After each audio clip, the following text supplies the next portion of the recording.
Welcome to Nice One Cyril, the podcast for Spurs fans of a certain vintage, which basically means we can remember when Bovril was the height of stadium catering. I'm the long-suffering Simon Lipson. With me today, the long-suffering Kevin Acott, the thinking man's Glenn Hoddle, and the long-suffering queen of N17, Julie Welch, doyenne of all things Spurs, author, journalist, and survivor of approximately 147 false dawns. Coming up today, we celebrate our glorious moral victory in the Super Cup. We'll talk about Burnley, which is the footballing equivalent of flat, warm lager. Transfers, as we speak, we're waiting on Ayres and Savinho, lots of mystery names being plucked out of the hat. And, of course, Jed Spence and Kudus has penned new deals. It's like a couple of new signings, isn't it? Well done, Levy. And Julie will take us through Thomas Frank's no dickheads policy, which Spurs legends would have been politely escorted off the premises. Spoiler alert, loads of them. And we'll also have a look at the idiots who have sat near us at White Hart Lane over the last 50 years. And finally, of course, a little look ahead to Man City, our favourite whipping boys. Loads of predictions incoming. That, loads of nonsense, nostalgia and Spursy despair. Stick around, this is Nice One Cyril.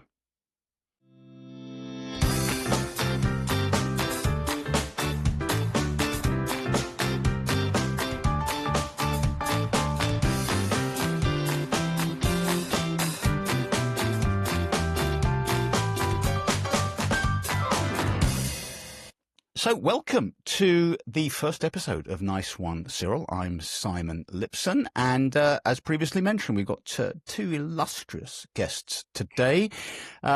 Julie Welch, really, how many books have you written about Spurs over the years? Well, the Spurs biography is on its sixth update as we speak, because, of course, it came out last year, the fifth update, but then we went and won a bit of silverware, so got to catch up, and it'll be out this November. Wow, so that's something to look forward to. And Kevin, you are a long-suffering, as I mentioned in the intro, Spurs fan. When did you first go to White Hart Lane? I was thinking about this only yesterday, actually. The first match I ever went to was Jimmy Greaves' testimonial with my dad. And my dad's actually a Charlton fan.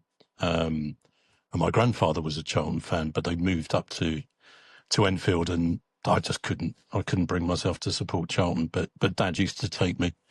And it was Jimmy Greaves' testimonial, and when Jimmy Greaves scored, I don't remember this, but my dad did very well. I threw a cup of Bovril up in the air, celebrating, and it went all over my dad. And my dad always had this permanent, long-suffering sort of expression on his face, and it just got sort of harder and sterner. And he never really had a go at me. No. But I knew he was unhappy. So yeah. You were kind of the early version of this, sort of the box park, when England score and everyone just disappearing. You started off with Bovril, so that's. I started off with Bovril, yeah. So so that was my first match. Yeah. Well, let's have a little chat first of all about our moral victory in the Super Cup final. It's a moral victory in the same way that I morally, went out with Claudia Schiffer. It's that kind of moral victory. Julie, how did you suffer through this, and what's your view on the performance? Well, it was really bizarre because it's the first time for ages I've actually kind of not suffered. I actually was quite looking forward to watching it. I mean, the absolute awfulness of most of last season in the Premier League. Just, the 2 years of Ange, and before that, the 2 years of Conte, always sort of dreading or not looking forward to it. And I just thought, well, we've got Thomas Frank now, and, it's going to be different. There was just sort of this weird kind of optimism. And, so Mickey scores, and then Kudus scores, and I thought, well, No, it's too soon. It's Monsieur Ambassador. You are truly spoiling us. And of course, it went downhill it's too a soon. bit. Yeah, well, it's too soon unless there's about 5 seconds to go, really, isn't it? 2-0. It's too soon. Kev, you were suffering through this as well. I mean, it's an odd one, wasn't it? Because it felt like a free hit. Because Yeah, they're going to kill us, and then we're killing them, and we're playing magnificently, and suddenly something's at stake. There's a bit of silverware that doesn't count for much, but it counts enough, yes. and then we blow it. Yeah, and sort of sitting there imagining what Arsenal fans are doing, and for most of it, that was really pleasurable. The fact that they would have hated the fact that we had 80 minutes of dominating PSG. And then, of course, they'd have enjoyed the last bit. But I think I'm similar to Julie. I didn't really, I wasn't feeling anxious or negative about it at all beforehand, and sort of enjoyed it. And even when it all went wrong at the end, that didn't feel disastrous, really. No. It's look, come on, let's face it, it's a glorified friendly, isn't it? And to all intents and purposes, it's irrelevant.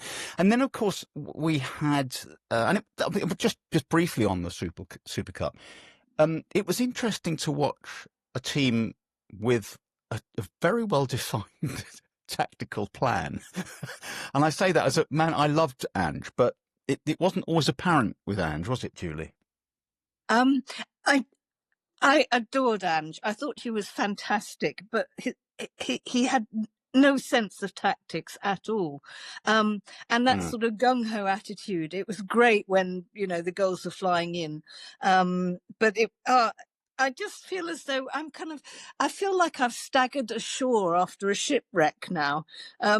Because it's the deep, deep peace of having a tactically sophisticated manager after the hurly-burly of Ange ball, basically. Yeah.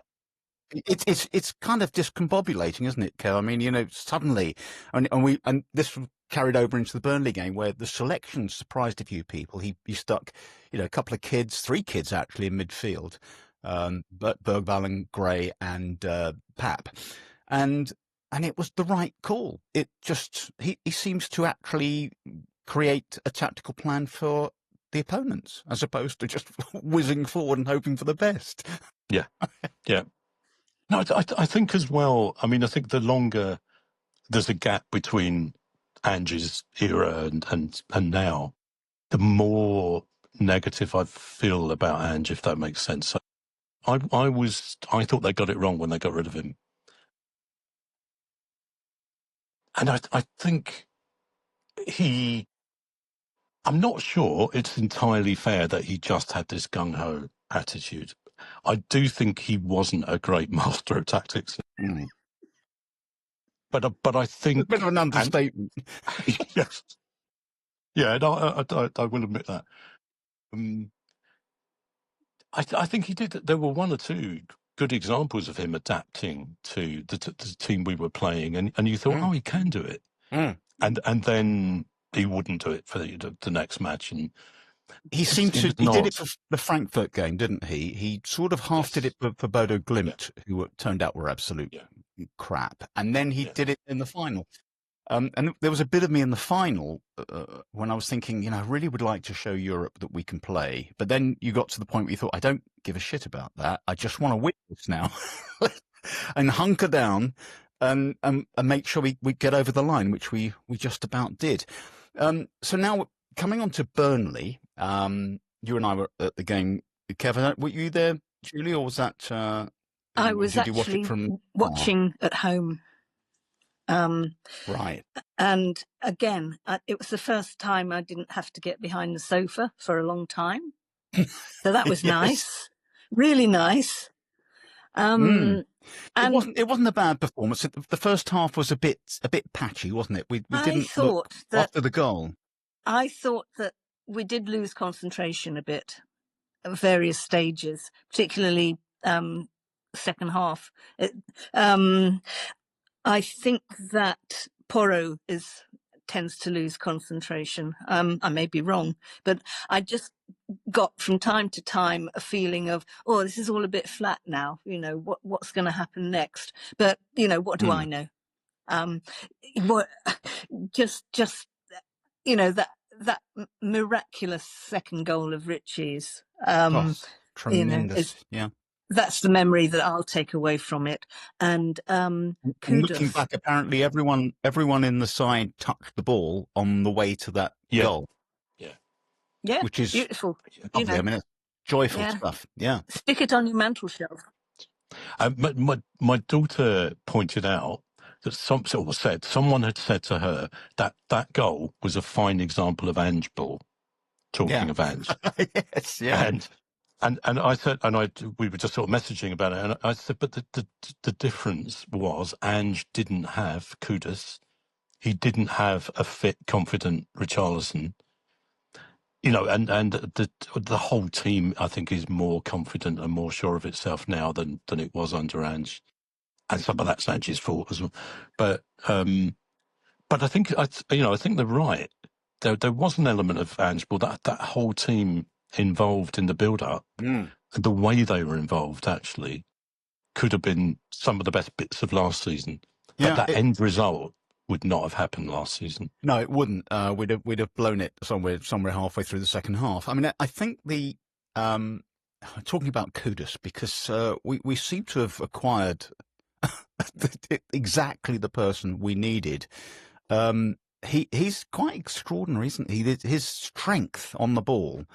There's a kind of an arrogance about he's so trusting of his first touch.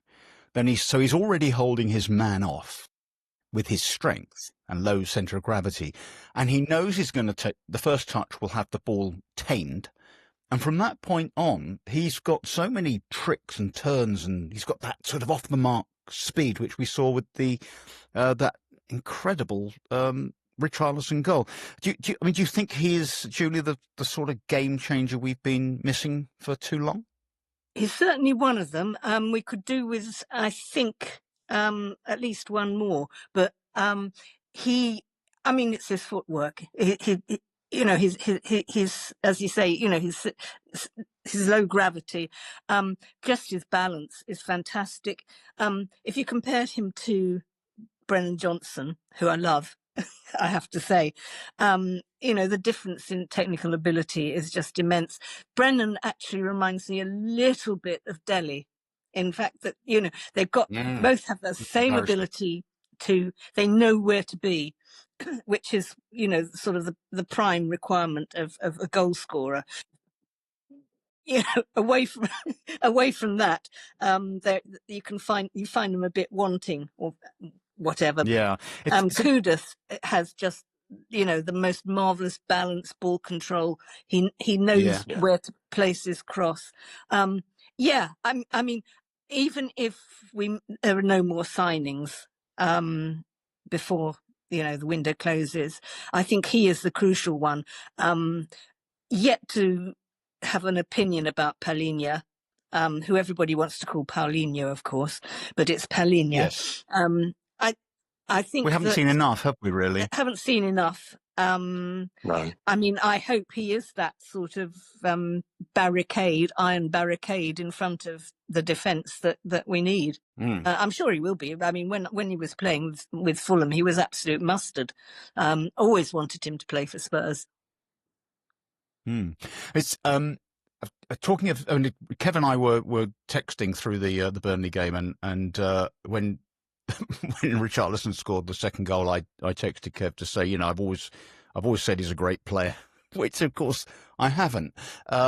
He's irritated me and infuriated me for too long, because you can see ability there, but he's not a sort of a prolific goal scorer, and I always felt like his hold up and linking play wasn't really good enough. But he's just, I don't know what's happened to him. He looks extraordinary. It's kind of, talking about Brennan, by the way, I just wanted to raise this. Kev, you might have a view on it.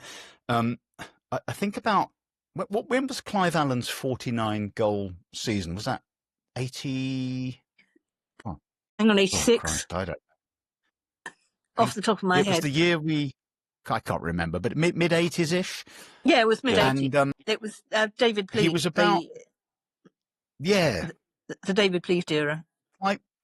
Clive Allen was about 40 goals into that season. And he ran into midfield. I can't remember who we were playing. He ran into midfield and gave the ball away. And there was a kind of a collective groan. And the bloke behind me went, what do you do, Alan? And there's a bit of me that thinks, what do you do, Brennan Johnson? All you do is score brilliantly every time you get near the goal. It's an odd one, isn't it, with Brennan, because he doesn't contribute enough really in open play, but his finishing, I think he's the best finisher in the club. How do we accommodate him, Kev? Because he's invaluable. That's a skill that you can't. It's hard to buy that.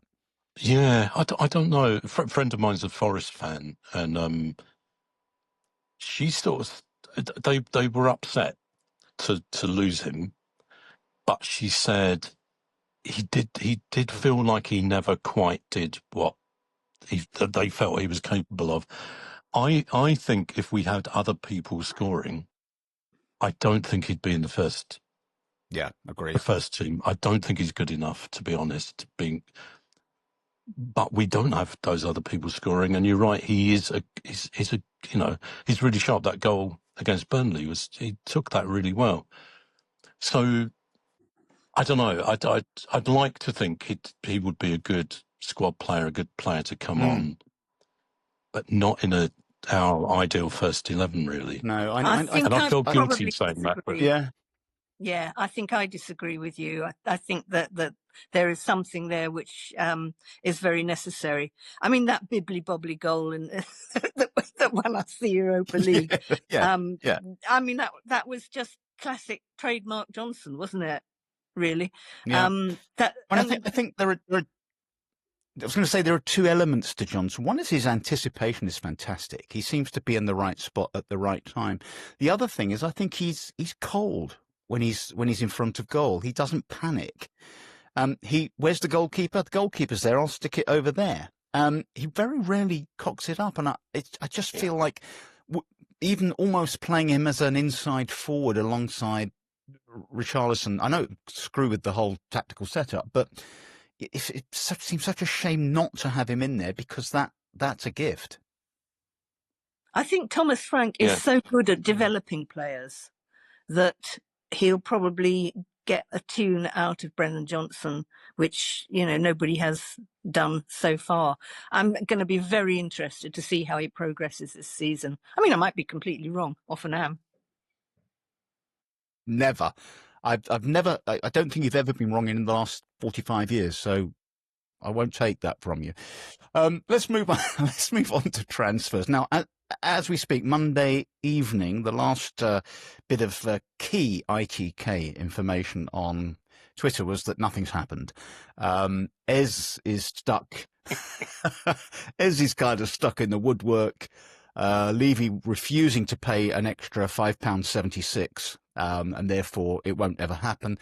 Savinho, they don't want to sell him. Then we've got this sort of the usual random names: Hincapi, Phillips, Bentancur was going to leave this morning. Now he's staying. What are we thinking, Julie? What's the inside info on because you're clued in. What's happening? Is Ez going to happen? I don't think it's going to happen. I'm afraid. God, we've been through this so many times, haven't we? And it always ends with the words "we tried." I can just see a "we tried" looming at the end of the tunnel. I just can. Again, is he the guy? Is he the guy we need? Is he the guy we need? He's just the most fantastic player. He really is. Yeah, of course he's the guy we need. I mean, he is a game changer. And he seems a very nice man as well. He does. I would absolutely adore to have Eze play for Spurs. But is it Ez or Eze? I've always called him Eze, but everybody seems to be calling him Ez. So anyway, it would be so fantastic if he actually. It would. If this got over the line. But I've been through this so many times. I keep refreshing Twitter. Every fart's end. sort of clicking onto Fabrizio's timeline. Everybody's just recycling the same sort of stuff. And I think I'm actually, if nothing happens by the end of tonight, I'm just going to ban myself from looking at Twitter. I just have to. You won't. It's you insane. won't. You'll be on it. You'll be on it first thing in the morning. I know you will. I know you will. We can't help ourselves. Right. Kev, there's a bit of me that thinks Ez, we don't know if it's going to happen, but Ez actually is the player that Brennan isn't, in that he's also a tremendous finisher, but he offers lots of other stuff besides. Yeah.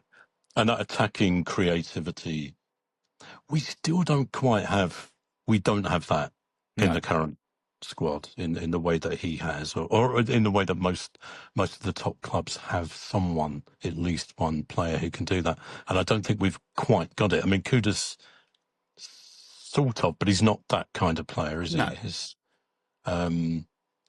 So yeah, if we can't get him, we still need someone, and someone really good who's just going to create in the way that Maddison did sometimes last year, but not. Time. Yeah. No. I mean, I think Morgan Gibbs-White would have. Well, I don't know. I shouldn't really be talking about Morgan Gibbs-White, but I mean, he probably would have given us. He probably would have given us a bit of that. Well, look, let's move on, and we're going to do a little bit of a little discussion around our esteemed and beloved new manager, Thomas Frank. Julie, he's got famously a policy, which is the no dickheads policy. Do you want to take us through that and tell us who might or might not qualify? Well, I did actually kind of look it up.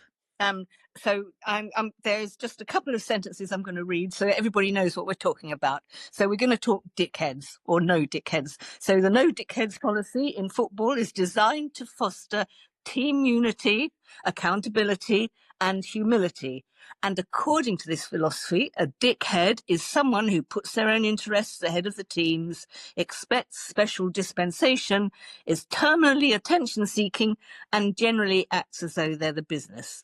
And to put it shortly, dickheadery is arrogance followed by hoobry.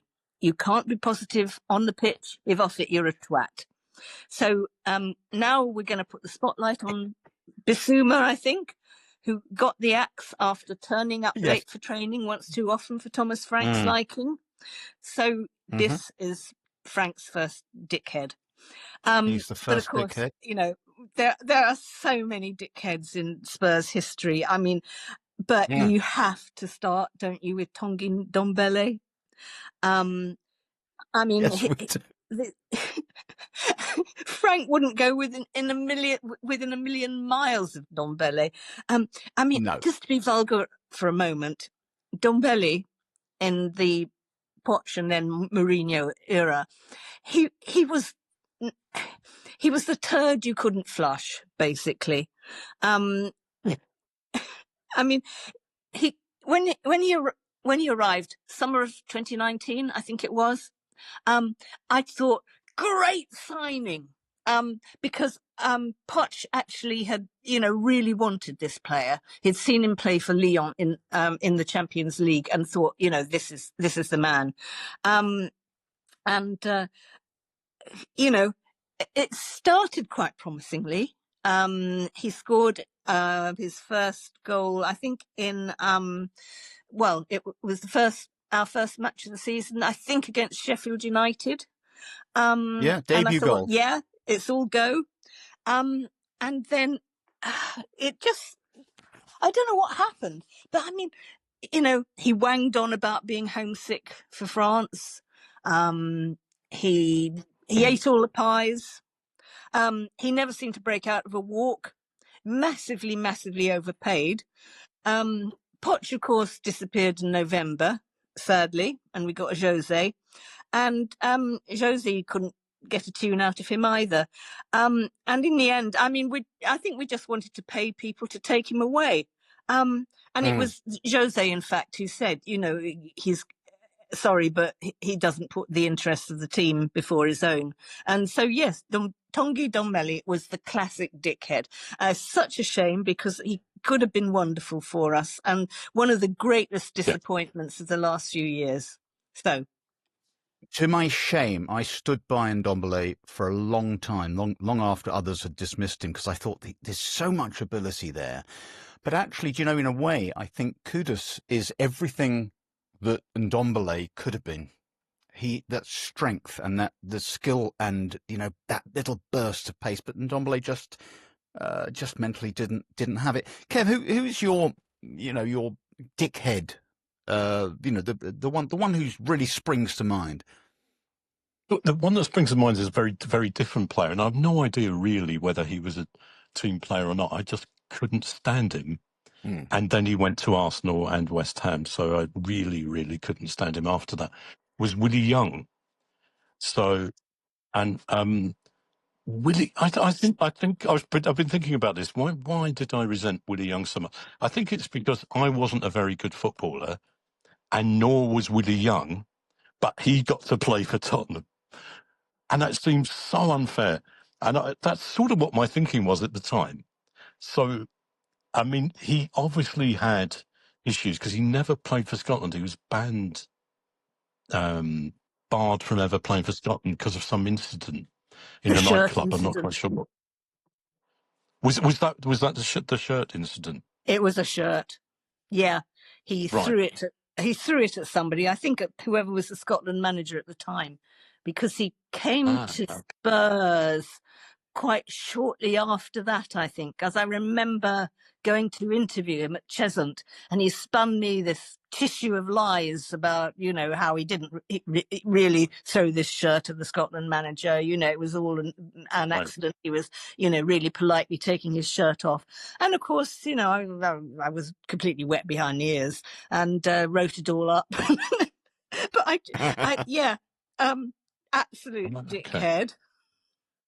Yeah, massive dickhead. Yeah, I mean that just the look of him as well. Oh, the foul on Paul Allen. Yeah, the foul on Paul Allen was just it's just incredible. The thing is, I didn't like him at Tottenham. That's the thing. No, I already didn't like him.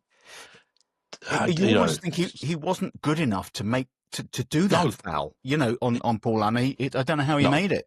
He's the clumsiest, lankiest waste of space, and we've had a few of those. God help us, but I'd like to throw into the hat my first dickhead, Stefan Dalmat, who came to Spurs. Was it under Hoddle, I think? And for exactly 2.5 games, he was the best player in the world. He could run with the ball. He had 2 feet like they were golden. He could shoot from anywhere and stick it in the top corner. He could go past. I mean, he was extraordinary. You know, if he didn't go past 8 people and score, something was up. If it was only 7, he had done something wrong. And he did this for 2.5 games, and then he became what we knew him to be when he arrived, which was an arrogant twat. And I think people just got sick of him. You know, he's just strutting about. And then did he at one point, was there something where he sort of marched off before the, you know, he was called off, you know, kind of like, oh, I've had enough of this. Fuck it. I'm coming off the pitch. And I think he was a classic dickhead. Yeah. Do you remember him? Or is it just me that has this memory of Dalmat? I associate him with that era around Jerry Francis, but I don't know if that's right. You might be right. When we had that really, really mediocre few years. I mean, even more mediocre than most of our years. Yeah. I don't really remember him. I don't remember having a response to him at all, which might say something as well. I didn't see those first 2.5 matches, and then it was. He was there from 2003 to 2004. Okay. Oh, thank you for that. I think I think Jerry Francis was sort of predeceased. I think. Yeah, he was always, apparently he was always falling out with coaches. Yeah, exactly. Yeah. But for those 2.5 games, honestly, it was a joy. You know, so The thing is, there's a bit of me that thinks, getting 2.5 games out of a bloke just impossible to stop was better than a whole season of Ian Moore's. Never scored. Yes. Who scored? I had we did a German exchange visit. So a German 14-year-old came over to stay with us for a week, and then a few months later I did the same, and I took him to Tottenham, and it was during our brief stay in the old second division, and the first match I took him to was when we won 9-0 against Bristol Rovers. Yeah. And I think Colin Lee scored 4 and Ian Moore scored 3. And basically I was just pretending that, it's always like this here. Yeah, we usually win 8-9-0. Yeah. But those two, I think Colin Lee wasn't very good either, is my memory. No, he's rubbish. But during that season, those two were really, during that game, those two were really, really well, really I think the thing about Colin Lee had just turned up from Torquay, hadn't he? That's right. He signed the day before, and then he scored 4 goals. And then the only thing that's all he gets remembered for, those 4 goals, and his Leo Sayer haircut. That's all, that's it. Yeah. That is his legacy. Not bad, really, is it? But I thought it was nice. It's a good one. So he turns up with his suitcase, and the next day he goes and scores 4 goals, and after that he sort of disappears into the ether. But he did his job. Yeah. He did his job. He turned up. I did ask a mate of mine about another dickhead, by the way. What do we remember about Jukebox Dury? Gordon Dury, the striker. Gordon Dury, yeah, of course. Early 90s, 1991 to 93. Came from Chelsea. Apparently he'd been weighing on at Chelsea about he was homesick for Scotland and wanted to move back. And instead he moved 5 miles along the road to North London, basically. And then of course, he was then sort of wanging on again about being homesick for Scotland. And I just remember he was a sort of miserable sod, wasn't he? He just used to sort of, he used to wander around the pitch away from the game, just sort of looking like a morose teenager while everything was sort of going on around him. He doesn't really, he wasn't, not the sort of player who sticks in your memory, I don't think. I got one memory of Dury, which was that he was fast and useless. That's it. I can't remember anything else about him. No. Who was that player who came to us for one game? Was it Andy Booth? Do you remember Andy Booth? Was he QPR? No, he came from Sheffield Wednesday or something, did he? Right. Yeah. And he played one game, and we were really willing him to not be shit, and he was. And I think he only played half a game in the end. God, we've had some crap up top, haven't we? Benny, we went away again. I don't think he lasted longer than that afternoon. Not much of a player. Let's have a move on now. I've been going to Spurs since I've had a season ticket since 1970, and over those, God in heavens, 55 years, can that be possible? I've had a fair number of dickheads because I've moved around. I'm talking about people sitting around you. I've moved around a lot in the stands, and then we moved to the East Stand while the old West Stand was being built, and then I moved from left to right in the stand. And any number of clowns and morons around me. Kev, I know you've got a particular memory. Yeah. This is the options man, as we called him, because the only thing he ever shouted, and he always shouted it, he didn't just say it, he always shouted out, options, he needs options, give him options. Whoever had the ball, whatever the situation was, whatever the game was. And it just got unbearable. And when you're stuck in a season ticket, you're stuck in the same place. You go, and then when we moved to Wembley, which I hated, but that's another story. That's I another hated us podcast, being another podcast. Hated us being at Wembley, but he wasn't immediately behind me as he had been at White Hart Lane, but he was a couple of rows away, still totally audible, still shouting options, give him options. How no one killed him, I don't know. Well, maybe they have, but I don't, because he didn't follow us back to White Hart Lane, so I'm not You quite sure lucky what happened to man. him. Well, Yeah. I think it's some people get a phrase or some idea in their head, and they think it sounds really good when they shout it out. You know, Yeah. options sounds like something. Sounds like you've It does, coached at a doesn't it? high It's like- level. You know, it's options. Come on. It's a bit. Well, I had a guy used to sit behind me this was when I moved across the stand for a short and painful period to accommodate my daughters who wanted to go and watch Spurs and proceed. I bought a ticket for them to alternate, and neither of them went more than once. So that cost me £1,000 for nothing. But I was stuck on the other side of the stands, the only way I could get the two seats together. And there was a guy behind me during the Jermaine Genus era. And all he did was, come on, JJ, come on, JJ, come on, move it, pass it, JJ, good ball, JJ. And that's all he did, right? And he loved the sound of JJ. And there's a point where you just want to turn around, and I'm not a violent man, trust me. Just wanted to smash his teeth out. He had nothing else to offer, just JJ, because I suppose there's something quite sexy about JJ, but if only it applied to a good player. Yes. Jealous for shit, wasn't he, really? Another dickhead in so many ways, I think. Yeah, indeed. Julie, have you got because you would obviously have been amongst the press corps. Who probably you need to choose someone who's dead, just to be on the safe side here. Yes, I can only talk about people who are dead, I'm afraid, because they won't sue me. And I am going to mention a god here, a god among football reporters, who died quite recently and was massively obituarized.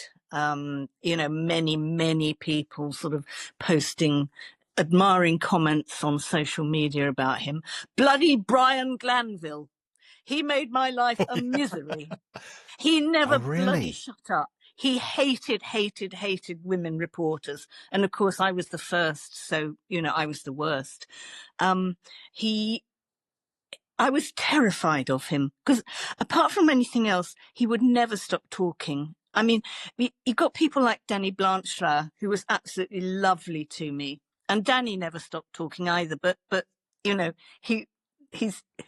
can forgive Danny anything. And Danny was always very interesting. But the thing about Brian Glanville was, as I say, he hated women football reporters. And one time he was actually next to me in the press box, and I just thought, oh God, I'm going to die. And he talked to me the whole time, perfectly pleasantly. It was extraordinary because he had to talk to someone. By the time I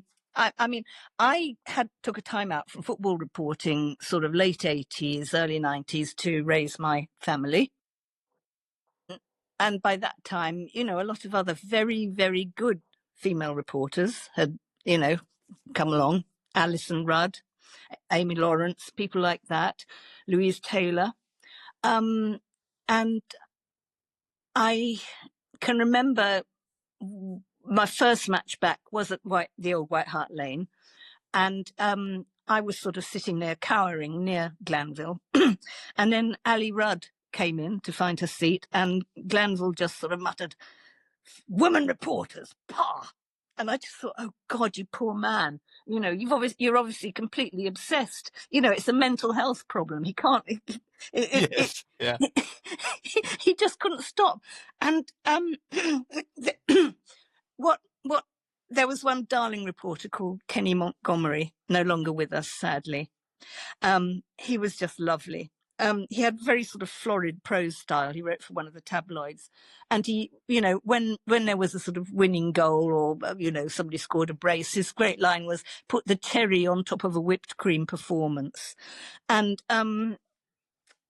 I was due to report at Selhurst Park. I can't remember whether it was Wimbledon in those days, who were actually playing at Selhurst Park. I don't remember anything about the match at all, but I can remember this was, we're talking the mid-90s. I can remember Glanville's look of horror when I came in, and his sort of, fury throughout the game. And he was so pissed off to see me, he actually shoved a chair into my leg. So, I think I'm probably the only reporter who was ever assaulted by Mr. Glanville. Anyway, so God rest his soul, basically. Yeah, he came across as rather patrician and superior when you heard him speak. But I would never have had him down as somebody likely to be that obnoxious and sexist. But there you go. These are great tales. We'll come back to more of those. All the men thought he was wonderful. Or so, there you go. Anyway, he's dead. My dad worshipped his writing. I remember that back in the day. Glanville. Oh, he's the master. The master. I never thought that, but anyway, because when I was reading football reports, I'm just looking out for Hoddle scored. That's all I cared about. Oh, Hoddle played a dream pass. That's all I care about. Oh, that's so depressing. You try so hard when you write a report. You want to entertain the reader. You want to sort of, titillate them with a beautiful sort of simile and some, great use of metaphor. And then you get somebody like you, Simon, who just says, "Oh, I just want to know." Sorry about that. I'm a Philistine. I mean, it's actually this is one of the things perhaps we'll talk about in a later podcast. But when I listened to the great Barry Davis, right, he was a poet who knew how to do it, right? And now you've got Peter Drury, who's an absolute twat of the highest order, with his cliche, the pre-written cliches, and you just think, oh, stop it, just shut up, you idiot. But we'll talk about that another day. Now, does anyone fancy having a rant? Kev, you got a rant about anything that's really doesn't have to be Spurs related, or anything pissing you off right now? No, well, yes, obviously. There's always things pissing me off. I think the thing that came to mind, apart from Willie Young, is just something I was thinking about this morning, which is people who say it is what it is. Oh, and they say it, and then they leave this sort of gap because they've said something profound. They've done this sort of Zen thing. Yeah. It is what it is. There's nothing we can do. And it just drives me mad. I think because of that sense of it's profound. It's not profound. Yeah. It's not saying anything. That's the thing. So, yeah, I mean, there's 1,000 other things, but I think Willie Young and it is what it is are the things that are most annoying me at the moment. Do you know what? That wasn't what it wasn't as well at the same time. So, well done on that one. Julie, have you got anything that's just really getting a goat at the moment? Yeah, well, I've got it off my chest, We've lost your, hang on, we've lost your sound. Can you hear me now? Oh, now we got you. Right. So what's cheesing you off at the moment, really? I'm actually in quite a zen state because we got the Europa League, we got that cup, because otherwise, it would be war a trophy, that stuff on social media. Again, I keep saying, don't bother with social media, don't bother with X, Twitter, because there's all these wankers on there who think it's incredibly funny and, witty to say war a trophy. But I know people, I have friends who actually go on other club kind of message boards, things like that, to find out what they're saying and things like that. They have friends from other clubs, which, I don't. I live a very limited life, obviously, but I just, the poverty of language that you get on social media. I don't know why I should be so irritated by it, because the answer is just not to go on social media. But it's all these sort of horrible little squits of about 12 who think it's incredibly funny to because they support they support Arsenal or Chelsea. It's Arsenal supporters mainly, who think it's very funny to say "what a trophy," and they don't have one. They haven't got one. Great. Quite right. Quite right. Thinking of social media drives me up the wall, even though I'm quite a sort of a regular participant. But ITKs. This is. I just blocked this before this transfer window opened. I blocked about 400 ITKs, Spurs ITKs, of course, and I'm still getting them. You can't move for ITKs, and you'll get someone going, hearing that Levy won't pay the extra £9 for, or I've heard from a board member that this is happening. I think, oh, shut up, you prick. I mean, the thing is with Spurs, right? They don't tell anyone what they're doing, right? I mean, Kudus, who knew Kudus was coming? It was suddenly, there it was. And Solanke, he just turned up. There he was. We bought him. And the truth of it is, there's this sort of conspiracy idea that Levy is briefing the ITKs. Gary from Chelmsford. Oi, Gary. Oi, listen, why don't you leak this, mate? I've got an idea. Leak that we're after Morgan Gibbs-White, but we know he can't get him. But leak it anyway, so I look like I'm trying to buy someone. Shut up. You can hear I'm getting a bit worked up with this shit, but it really does get me infuriated. And there really aren't any. And I think Ornstein, is it David Ornstein? He's kind of reliable, but then he only announces something when the club has announced it or when it's on the point of announcing it. Everyone else, just fuck off. Get out of my hair. Anyway, sorry about my language. I do apologise. Now, you're welcome. We've got our whipping boys coming up, haven't we? Man City at the weekend. Julie, thoughts on that one? I'm not incredibly optimistic. I must say, I know that Thomas Frank will make sure that they don't let us down, but they've got this new player, Baby Reindeer, whatever his name is, Reinders, who looks absolutely wonderful. Yeah. He looks fantastic. He does. He's De Bruyne's replacement. He is just going to be an absolute knockout.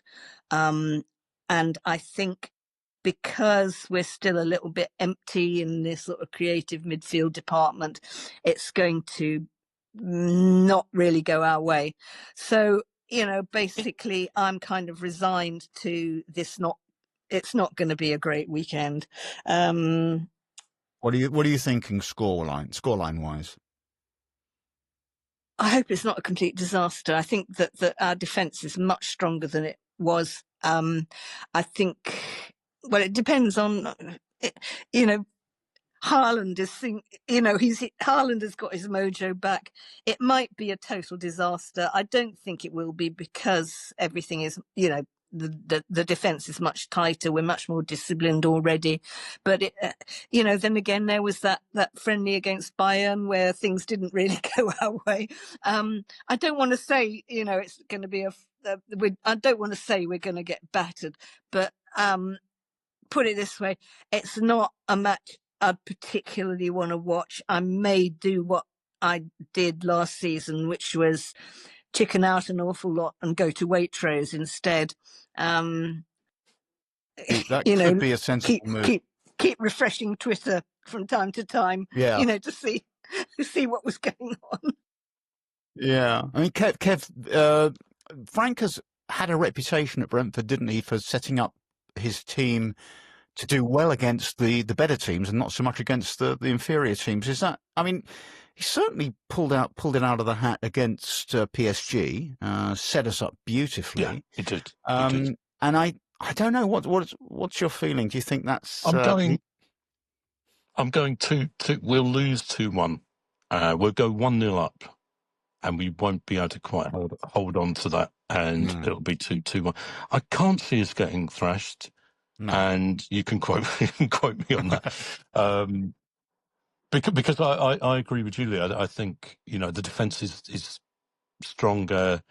We'll be set up much better than we have been. But I think at the moment, they're too good. They're too good for us. So I think they'll. Yeah, it's interesting, isn't it? And I suspect, you know, the Bergvall and Gray experiment is something we use for teams we expect to hammer, and when we are going to be under the cosh, it's going to be Paulinia and Bentancur.